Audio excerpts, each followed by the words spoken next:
Hi there. What I just demonstrated is a skill that seems to be disappearing pretty rapidly from the general population. A little more about that as we go on to talk about how photography or image making has evolved in the 21st century.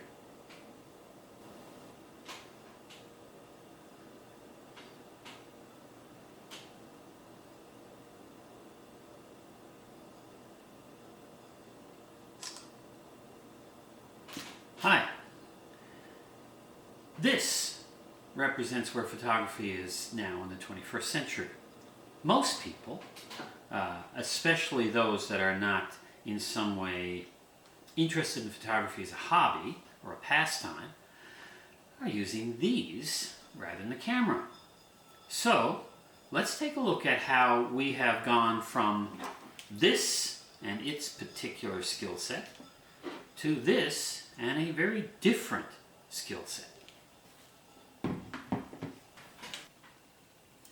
Now I'm primarily going to refer to talk basically about consumer models and enthusiast cameras, but not professional gear. To give a brief history of the Viewfinder, we have started with the fact that early cameras were actually quite professional in the sense that the only people who could afford them were people who were actually going to use them to make money or people with lots of money. And they were view cameras. We won't get into the details of that because George Eastman came up with the first popularization of the camera in the form of his simple Kodak. Now this is not one of those Kodaks, but it is a box camera of very similar design. It has a viewfinder. There's the window right there. I look down into this viewfinder, I frame up my shot, and take my picture. They were rather crude, not terribly accurate, but they did allow you to point the camera at what you wanted to take a picture of. It wasn't a random, am I pointed in the right direction? It wasn't just a wireframe thing that may suffer from parallax. Instead, it was a reasonably accurate viewfinder. That, of course, quickly gave way in most cases. There are still reflex viewfinders. Don't get angry at me on that point. But in most cases, they were replaced with this, an eye-level viewfinder. This is an example of a rangefinder camera. I look through here, I have a focusing aid, I can focus my lens and then take my picture. If I wanted somebody else to take my picture, I would simply focus on them, hand them the camera, they would then look through the viewfinder, push the button and take my picture, no problem. When digital came along, early digital cameras like the old DC-40 I have downstairs, the DC-40 Kodak, had no screen on the back at all. This is a DC-200. It had a screen.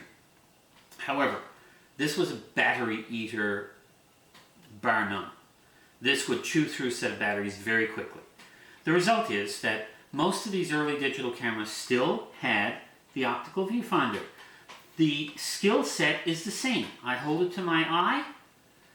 I use my eye, my face, my head to help stabilize it, and then I push the button to take the picture. Pretty much the same as this one right here. As digital moved further forward, enthusiasts started picking up digital SLRs, which work just like the film SLRs they were used to. However, most of the general consumers went with cameras like this. Notice that this no longer has an optical viewfinder at all. It just has the screen on the back. In fact, this model and many of its period pieces were the first selfie cams. You could actually flip the screen up and say, yes, click. Get my own picture. Again, now we've got a new skill set. We're not doing this anymore. We're doing this. The result is that when these came out first, there were people that actually did this and said, what's going on? Now they're used to doing this. Well, as time progressed, cell phone cameras got better and better and better. Before the iPhone, some of them had some pretty decent cameras, but not a very good interface. With the iPhone and later Android devices like this, we now have a camera with an interface that is a touch screen for everything. I mean, this is a totally touch screen device. If I want to focus on something, I just touch it. If I want to take the picture, I touch the screen. If I want to review the picture, I touch the screen. Once I have it in here, I can edit it. I can upload it to social media. I can do all the things that before would have taken, well, a little more effort. For instance, in the past, I would take a picture, get my film developed, put my prints in a photo album, invite you over, and lay them all out on the coffee table for you to be bored with for the next hour. Nowadays, we can bore people immediately by sending the pictures to Facebook and letting them view them there. Anyhow, the problem with that is what I'm going to speak about next.